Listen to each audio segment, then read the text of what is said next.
Good morning and welcome back. It is once again your favorite deputy with Movie Deputy Podcasts, bringing you the deep interrogations of the Mission Impossible series. And today we are actually going to be talking about Mission Impossible 2, which came out in 2000. If you caught yesterday's program, you know I was talking about Mission Impossible 1. The score was beyond a little bit dismal. And so I was honestly surprised that they moved forward with another Mission Impossible movie, but this one redeemed itself a little bit. I did also give this one a guilty rating. I believe they're all guilty ratings, but I will touch on that with each individual movie. I will go ahead and let you know the score on this one before we got started.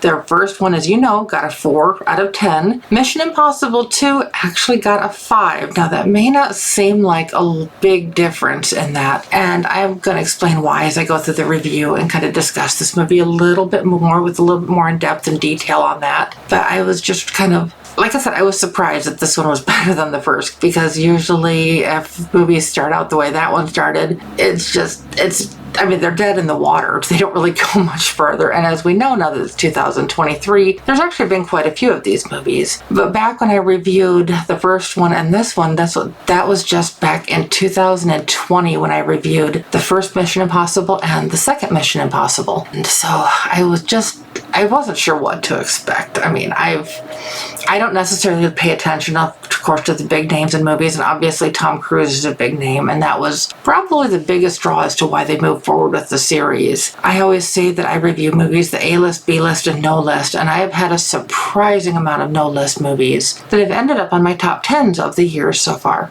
But before I get into that too deep or anything with that, I want to go ahead and read you the review that I had on MovieDeputy.com. This review, all my reviews on Movie Deputy were all 300 words or less, no spoilers. I still stay true to the no spoilers, but as you can tell, I'm way over 300 words on this one. But so here's the review that I had written. A genetically modified disease is on the verge of being released, and only one man can stop it. This agent is one that we've met before, and this could be his last. This disease has a short life, at least to those that are infected. Stopping it in its tracks is imperative. Ethan is still with the IMF, and though his team has changed, his passion hasn't. When it becomes obvious that stopping the transmission of this disease will cost him someone close to him, the game changes. He must decide between heart or humanity. Which do you think he'll choose? This second installment in the Mission Impossible series had nowhere to go but up. Though it's not a home run by any means, it most definitely exceeded the first. The story was much further developed. The characters finally found their footing, and the idea promised was portrayed successfully. Saying all of that, you may expect a higher score. If the score was based only on the previous movie, Yes, it would have deserved more, but considering the deputy scale, the story on its own was decent, not great, and there were still significant flaws throughout. Should the series continue? Can it get better? There's definitely room, but it has room to fall too.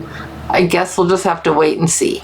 And I've kind of noticed as I've been going back through my reviews and transferring them into the podcast format, that I wrote a lot of my reviews in the very philosophical format. Just in almost a thought-provoking way. But one thing I'm also picking up as I'm sharing these reviews with you is when you're reading these words on your computer screen or on your phone or wherever you're reading the reviews from, or if you were prior to everything being podcast format, you don't get the inflection that I meant on certain words.